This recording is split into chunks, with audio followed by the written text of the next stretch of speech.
পনির টুকরো করে কেটে নিয়েছি, নুন দিয়ে দিলাম, হলুদ, লঙ্কার গুঁড়ো, কর্নফ্লাওয়ার। পনিরটাকে ভালো করে সমস্ত কিছু দিয়ে মাখিয়ে নিয়েছি।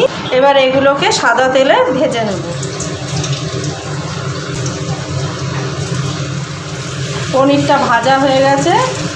এইভাবেই লাল লাল করে বাকি পনিরগুলোকেও ভেজে নেব। ওই তেলের মধ্যেই আদা আর কাঁচা লঙ্কা কুচানো দিয়ে দিলাম। আদা আর কাঁচা লঙ্কাটা ভাজা হয়ে গেলে 3 চামচ টমেটো সসকে জল দিয়ে গুলে রেখেছিলাম, এটা দিয়ে দিলাম। ভালো করে একটু নেড়ে নিচ্ছি। এবার কর্নফ্লাওয়ার গোলা জলটা দিয়ে দিলাম। জলটা ফুটে গেলে সরু সরু করে কেটে নেওয়া ক্যাপসিকাম দিয়ে দিলাম, নুন দিয়ে দিলাম। ঝোলটা ফুটে গেছে। এবার ভেজে রাখা পনিরগুলো এতে দিয়ে দিলাম। 2 মিনিট ভালো করে পনিরটাকে ফুটিয়ে নেব।